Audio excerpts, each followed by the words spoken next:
Before we begin, viewer discretion is strongly advised. The following is for educational and entertainment purposes only. This is the verbatim federal courtroom testimony of the Sean Diddy Combs trial, as reported by Inner City Press. Millions have watched Ashton Kutcher play the charming prankster, the goofy heartthrob, or the savvy tech investor. But on a humid spring morning in a Manhattan courtroom, that same man stepped forward not as a celebrity, but as a witness in one of the most disturbing celebrity trials in modern history. With Sean Diddy Combs facing a sweeping list of charges ranging from sex trafficking to organized abuse, Kutcher, once a member of Diddy's infamous Hollywood rap pack, had no choice but to take the stand. The silence filled the room, and then Ashton spoke. What followed left the court stunned. Kutcher wasn't just there to distance himself from Diddy. He was there to reveal something nobody expected, a shocking admission, a betrayal, and a secret that may change everything. This is the moment Ashton Kutcher turned witness. This is the story of the day he broke his silence. The atmosphere in the courtroom was tense, unusually so, even for a case already saturated with bombshell revelations.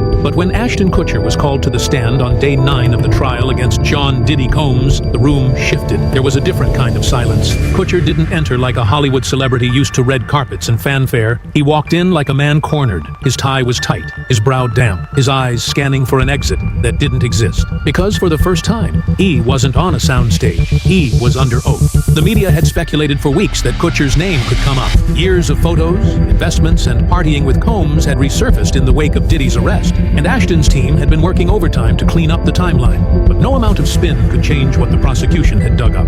Kutcher's name appeared in correspondence, security logs, financial records, and most damning of all, in a handful of videos seized from Diddy's compound. Ashton Kutcher, the prosecutor began, do you recognize this image? Kutcher took one glance at the screen. It was grainy, but it was him, shirt slightly unbuttoned, drink in hand, laughing in a dimly lit room. Around him were faces blurred for privacy. I do, he said, swallowing. That was in 2009, Diddy's White Party. That was the first of many confirmations. And as his testimony unfolded, a carefully curated public persona began to unravel. Kutcher spoke calmly at first, but there was a tremble in his tone. I was friends with him, he said of Combs. I looked up to him, but there were things I saw, things I ignored. He explained how the so-called new Hollywood Rat Pack had formed. Diddy, himself, Danny Masterson, Wilmer Valderrama. At first, it was partying. Then, it was business. Then, it was something else. There was a turning point, Kutcher said. It went from private events to things I'd call curated experiences, and I didn't ask enough questions. The prosecution asked if he had ever witnessed criminal behavior. Kutcher paused. I didn't know what I was seeing at the time. That's what I keep telling myself, but I know better now. He admitted that Combs often had a separate team working the back rooms, people who confiscated phones, directed guests to certain areas, and collected NDAs on site. Ashton revealed that even he had signed multiple NDAs over the years. I just thought that was standard, he said. Everyone did it. But then came the recordings. The court played audio captured during a party in 2013 at one of Diddy's homes. You could hear music, laughter, then Ashton's voice. I don't think we should be filming this, he said. Seriously, this is too much, someone else responded. Relax, it's all taken care of. They already signed. The prosecutor turned to Ashton. Who were you referring to? He hesitated, eyes darting to Diddy, who sat stone-faced at the defense table. Guests, Ashton finally said. Some were models, some weren't, but they weren't told what was going to happen. Not really. By the end of part 1, Ashton's testimony wasn't just about Diddy. It was about complicity, about a culture of silence that rewarded those who played along and punished those who asked questions. And it became clear, Kutcher had once been one of the former. But now, in front of a judge and a jury, he was trying to become the latter. Ashton continued his testimony into the afternoon, this time detailing the infamous years of the new Hollywood Rat Pack. It was me, Diddy, Danny Masterson, and Wilmer Valderrama, he said. We called it a new kind of brotherhood, but in hindsight, it was a machine. He recounted stories that at the time sounded glamorous. Private jets to secret locations, all-night benders in mansions with no clocks or windows. But these tales now took on a sinister shade. There were entire rooms at those parties where only certain people were allowed in, Ashton said. You had to be approved.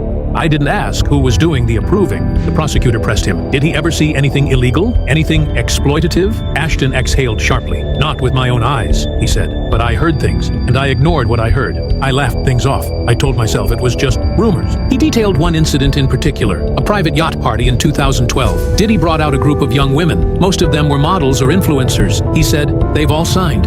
"You're safe." I remember laughing. I shouldn't have. He talked about how the Rat Pack dynamics shifted. Danny got darker, he said, referencing Masterson. More paranoid, more controlling. Diddy and Danny were very close during that time. The court showed footage from Diddy's 2009 White Party, co-hosted by Kutcher. "That was my idea," he admitted. "We were promoting charity on the outside, but behind the scenes, I think we were promoting something else entirely." He told the court that as time went on, even he started keeping secrets. "You don't rise in Hollywood without learning when to shut up. I was making millions. I had a brand, and I didn't want to ruin that." He also explained how guests who asked too many questions weren't invited back. There was a guest list, and there was a blacklist. You don't cross Sean Combs. Everyone knew that. He even referenced a troubling encounter between a female guest and another celebrity, whose name was redacted during court testimony. "I asked if she was okay. She said, 'They told me not to talk.' That stuck with me." Ashton began to tear up slightly. "I'm here because I was part of the circle, and I saw enough to know something was wrong, and I didn't do enough to stop it." The gallery sat in stunned silence. Ashton Kutcher, long seen as the likable goofball, the tech-savvy investor,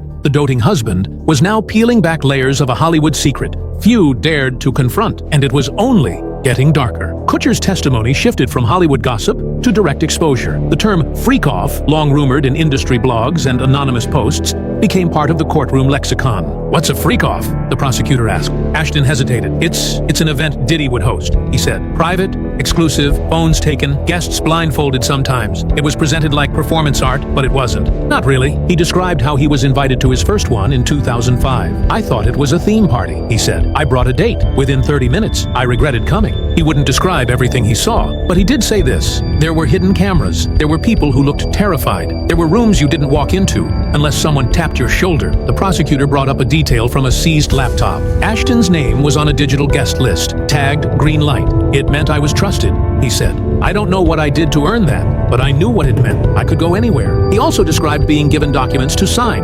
NDAs drafted not just for guests, but for high-profile entertainers, security teams, caterers. "The NDA I signed in 2010 was 28 pages long," he said. "I signed it anyway." The courtroom listened as Ashton explained how difficult it was to step away. "You're not just backing out of a party," he said. "You're backing out of a network, a power structure, a system." He recalled one moment in 2014 when he tried to stop attending.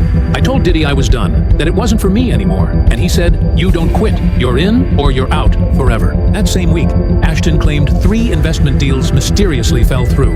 "I got a call from a mutual friend who said, 'You made someone nervous.'" Ashton ended with a chilling admission. "I was afraid, not just for my career, but for my family." Diddy had reach, and people don't understand. He didn't need to raise his voice. All he had to do was stop returning your calls. That was enough to destroy someone. And with that, the courtroom broke for recess. But nobody moved, because Ashton Kutcher, for the first time in decades, was finally telling the truth. Once the court resumed, the focus turned away from parties and into something far more calculated: the financial and business ties that had quietly fueled the lifestyle Ashton Kutcher and Sean "Diddy" Combs had constructed. This wasn't just about what happened behind velvet ropes, it was about what funded it. Kutcher had long been considered a savvy investor. From early tech startups to massive venture capital plays, he had positioned himself as Hollywood's bridge to Silicon Valley. But as he explained the network behind it all, a pattern emerged. Many of his deals overlapped with names now caught in the crossfire of Diddy's scandal. "In 2009, I started getting involved in more than just entertainment,"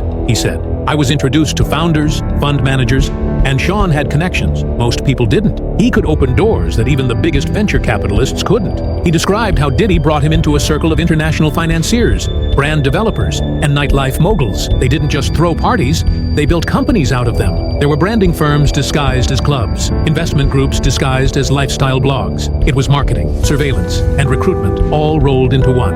One name came up repeatedly: an anonymous investor tied to several of Kutcher's ventures, later discovered to have direct affiliations with Combs' overseas business arms. Financial records showed large transactions labeled only as consulting or event services, but the destinations of those funds often aligned with dates of notorious private gatherings. Ashton also admitted there were shell companies he never fully understood. "They told me it was to protect intellectual property," he said, "but looking back, it was probably to hide who was really funding what." When asked why he didn't dig deeper, Ashton looked down. "Because the money was good, Because I didn't want to be the guy who asked too many questions. The prosecution laid out a timeline of investments, from Kutcher's involvement in an exclusive tech hub in downtown LA, to his partnership in a nightlife-focused app that folded shortly after receiving millions in funding that traced back to accounts now frozen under federal suspicion. Kutcher admitted he'd received updates from the app's leadership, but the user data they collected, names, locations, biometric info, had quietly been sold off. I didn't know, Ashton said, but maybe I should have. He also described one eerie moment in 2016 when he was shown a pitch deck for a new app developed by one of Diddy's associates.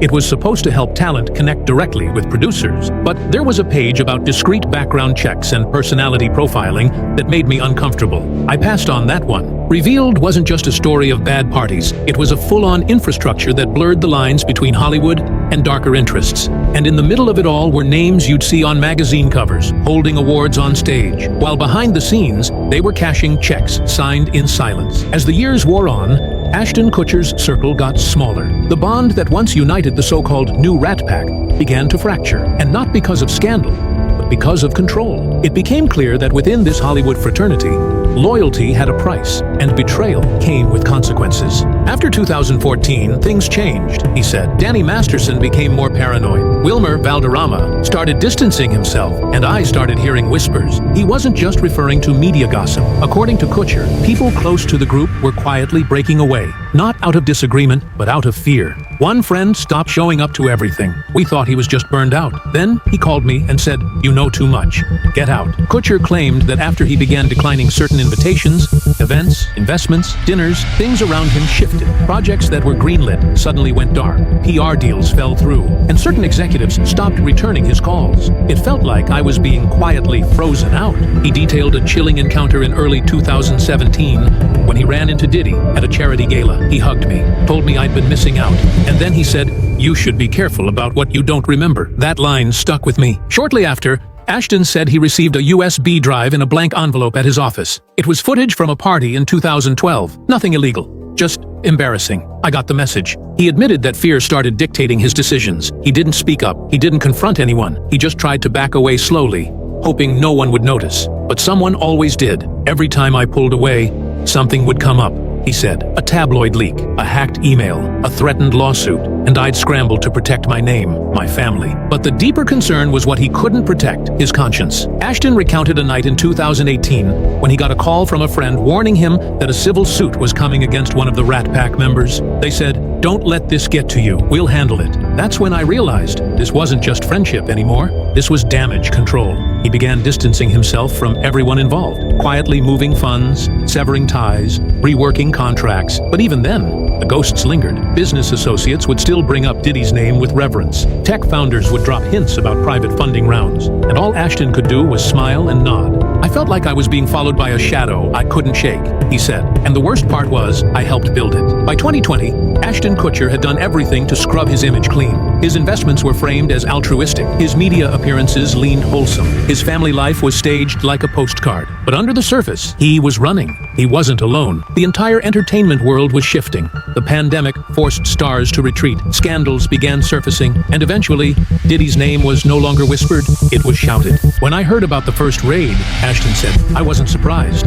I was relieved. But the relief didn't last, because soon after came the subpoenas. The headlines, the social media accounts posting pictures long since forgotten. Kutcher's name was back in the mix, and this time, no PR team could contain the damage. He described the day federal agents knocked on the door of one of his business properties. They had a warrant. They wanted access to archived footage, correspondence, travel logs. I gave them everything. He also explained why he didn't speak publicly during the initial firestorm. I was scared, not just of the legal blowback, but of how deep it would go, who it would hurt. The biggest blow came in 2023, when footage surfaced of a party once hosted by both Kutcher and Combs in the Hamptons. It wasn't graphic, but it showed influencers being led by handlers into off-limits areas. Ashton, on camera, said only one sentence, just keep them calm until we start. When that clip surfaced, everything changed. That wasn't what it looked like, he said in court. We were running a branding shoot, or at least, that's what I thought. That's what I was told. But public perception didn't care. And for a man who had built his brand on charm and trust, the hit was fatal. He lost endorsements. Tech partners began distancing themselves. Investment funds quietly removed him from board listings. And Mila, his wife, was reportedly livid. She begged me to walk away years ago, he said. I didn't listen. Ashton described how his kids began asking why strangers yelled outside their home, why news trucks camped outside. I had to explain things I couldn't even explain to myself. Ended not with a bang, but with a crumbling. A Hollywood A-lister, once seen as untouchable, now watching his empire fall brick by brick. Not because of what he did, but because of what he refused to see. And worse, what he refused to stop. Ashton's voice lowered as the conversation turned to someone he once called a brother, Danny Masterson. The courtroom felt the shift immediately. No one in the room needed reminding of Masterson's fate, convicted and sentenced. But what no one had heard before was how deeply embedded he was in this circle, how far the influence stretched to protect him, and how Ashton Kutcher was far more involved than he'd previously admitted. We came up together, Ashton began. We shared everything, work, parties, even investors. He described how the years they spent on That 70s Show weren't just about filming. Offset, it was networking. Danny was plugged into Scientology, Kutcher to tech and venture capital, Diddy to fashion and music. And at the core, they fused it all into one web of power that was designed to silence dissent. What people don't know, Ashton said, is how that power moved behind the scenes. When Danny was first accused, it wasn't just lawyers that got involved. It was favors being called in from people across every industry. I watched it happen. He recalled a particularly disturbing evening in 2017, just before Netflix dropped Masterson from the ranch. Kutcher said a private dinner took place in the Hollywood Hills. There were execs there, producers, a few artists, and one of Diddy's lawyers. The conversation wasn't about whether Danny was innocent. It was about how to keep everything quiet. Documents surfaced showing a sequence of communications between Kutcher and his team where he offered to manage optics on Masterson's behalf. I thought I was helping a friend, he said, but I didn't realize I was helping bury the truth. The court was shown a memo from a PR firm Kutcher employed in 2018, listing a plan to flood search engines with positive news stories involving himself, Diddy, and Masterson. The campaign included celebrity endorsements, red carpet appearances, and even quiet donations to women's charities, all timed with specific legal milestones. I was scared of what would happen if the public turned on us, Ashton admitted, so I became part of the distraction machine. He paused before delivering one of the most haunting revelations yet. There was a call in 2019. Danny was panicking. He said if things went south, he'd take people with him. And when I asked who, he just said, "You know who signs the checks." I knew what he meant. Everyone in that circle did. By now, it was obvious to everyone listening, this wasn't about Ashton Kutcher simply being in the wrong place at the wrong time. This was about a man who had been close enough to the center to see the gears turning. He finally pulled back the curtain on how silence was bought and how it nearly bought his soul. Ashton described something called the cleanup crew. It wasn't one group, he said. It was a system, a strategy. There were fixers, drivers, private medics, publicists, legal shields. You'd walk into a mess, and by morning, everything would be reset. People paid, stories erased, sometimes memories too.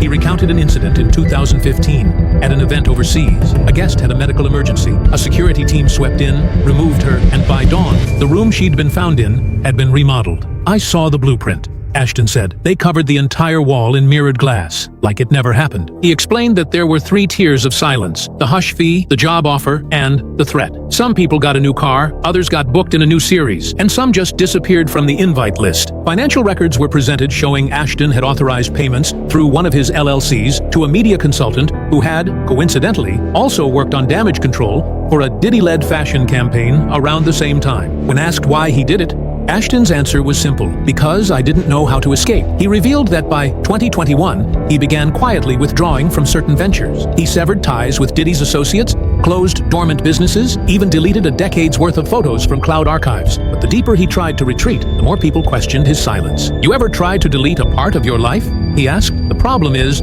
someone else always has a copy. He spoke about a chilling message sent to his wife, Mila Kunis, in early 2022. A photo of her with their children, captioned with a line from a contract she'd never seen. It wasn't a threat. It was a reminder that even if you leave the party never leaves you. He ended with Kutcher explaining why he was finally speaking out. Because I got tired of erasing myself, he said. Because the longer I stayed quiet, the more I became one of them. Ashton Kutcher sat still for a long moment before speaking again. It was as if he knew what Part 9 truly meant, not just for the courtroom, but for the legacy of everyone still watching. This isn't about saving face, he said. This is about saving whatever part of myself I still recognize. He was asked one final question. If given the chance, would he go back and change anything? I would have walked away, he answered, back in 2005. The first time I saw the door close behind me at one of those parties, I should have left, but I didn't. I stayed. I played along. I smiled on carpets and pitched apps while people got hurt behind the scenes. He admitted admitted he had sent letters to some of the victims recently, not to ask for forgiveness, he said, just to tell them, "I see it now, all of it." Ashton turned to the judge before stepping down. "Your Honor," he said, "if there's anything this court needs from me, emails, records, names, I won't fight it. I've done enough fighting for the wrong people." A hush swept over the room. Even Diddy didn't flinch, because at that moment, the courtroom wasn't filled with celebrities or moguls. It was filled with the echoes of what they'd all tried to bury. Outside, the world was watching, and whether you believed Ashton was a hero, trying to atone, or just another guilty man with a polished smile, one thing was clear. The curtain was finally being pulled on the myths of fame. And what stood behind it was far uglier than anyone wanted to admit.